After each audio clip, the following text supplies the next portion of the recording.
इस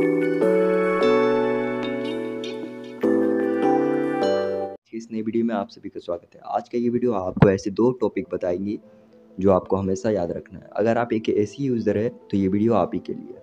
अगर आप एक नया एसी खरीदने वाले हैं या आप एक नया एसी लगवाने वाले हैं या आप पहले से ही कोई एसी का प्रयोग कर रहे हैं तो ये 2 माइंड में हमेशा बात ध्यान में रखिएगा।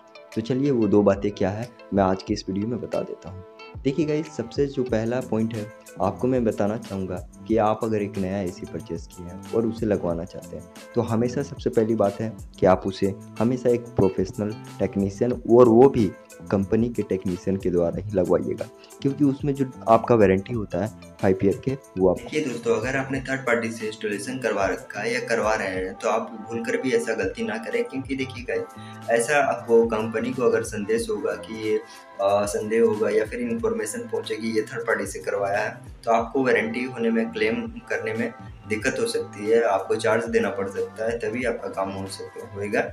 ठीक है, तो आपको हमेशा ध्यान रखना है कि नया एसी का इंस्टॉलेशन हमेशा कंपनी के कस्टमर केयर के नंबर के द्वारा टेक्नीशियन बुलाया जाता है, तो उसी के द्वारा करवाइएगा। ठीक है, आते हैं दूसरे टॉपिक के बारे में, यानी दूसरा बात, यानी हमारा जो दूसरा बात है वो ये है कि अगर आप अपने एसी को इस्तेमाल कर रहे हैं, लगभग 1 साल 2 साल हो चुका है, आपका इन्वर्टर एसी है और उसमें अभी तक कोई गड़बड़ नहीं हुई है और आप अच्छे से प्रयोग करना चाहते हैं, तो ये दूसरा बात कोई इम्पोर्टेंट नहीं है आपके लिए, फिर भी जानना इम्पोर्टेंट है कि ये क्यों आवश्यक है। अधिकतर लोग क्या होते हैं कि 24 पे चलाते हैं एसी, 22 पे चलाते हैं, तो ये अधिकतर लोग ही सही है, ठीक है। 16 पे चलाने वाले किन्हीं लोगों को मैं बता रहा हूँ कि 16 पे ना चलाएं, ठीक है। मैं कहने का मतलब आप समझ ही चुके होंगे कि 16 पे बिल्कुल ना चलाएं, चलाते हैं तो 22-24 ला लें या 26 भी चला रहे हैं तो सही है, आपको ज़्यादा गर्मी नहीं लगेगी, आपका टेम्परेचर ऑटोमेटिक रहेगी। आपका कहना ये है कि अगर आप एसी का इस्तेमाल कर रहे हैं तो उसका ऐसे प्रयोग कीजिए कि उसका लाइफ टाइम बढ़े, ठीक है, और उसका जो बिजली का खपत है कम लगे और आपका जो इनकम है उनमें सोर्सेस खर्चे कम हो जाए बिजली के तहत, ठीक है। आप एक चीज़ अलग से कर लेंगे तो आपके एसी के लिए और भी बेहतर हो जाएगा। वो बात ये है और आपको ये करना है कि अपने एसी में लगातार 15 दिनों पर 10 दिनों पर आपको अपने एसी के फ्रंट पैनल को खोलना है और खोल करके दोनों फ़िल्टर निकाल करके धो लेना है, ठीक है।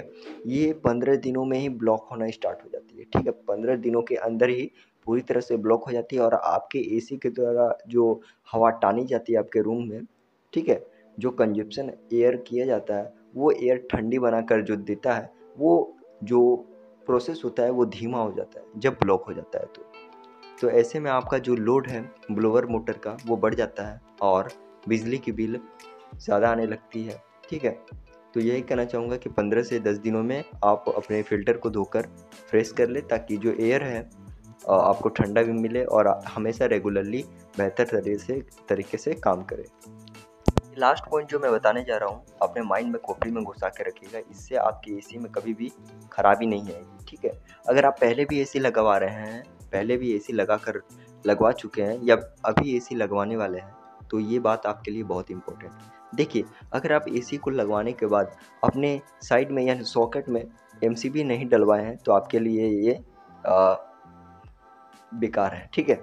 आपके एसी में कभी भी कुछ भी हो सकता है, हाई वोल्टेज लो वोल्टेज के कारण। अगर स्टेबलाइज़र लगा भी है तो भी, ठीक है, स्टेबलाइज़र कभी कभी काम ना करते हुए स्टेबलाइज़र भी काम नहीं करता है और ऐसे में हाई वोल्टेज लो वोल्टेज के कारण आपके एसी में स्पेयर पार्ट्स के खराबी हो सकती है।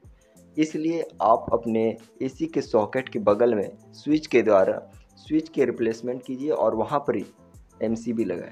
लगभग आपका 16 एम्पियर का तो एमसीबी रहना ही चाहिए, ठीक है।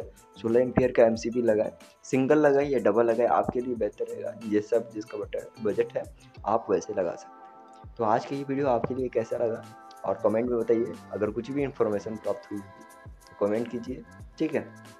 और जो भी आपको नॉलेज चाहिए या कोई भी डाउट हो तो कमेंट में बताइए, मैं आप उसका जवाब ज़रूर दूंगा।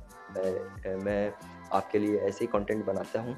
और तो चैनल को सब्सक्राइब कीजिए, चैनल पर नए हैं तो चैनल को सब्सक्राइब कीजिए और लाइक कीजिए। Thank you.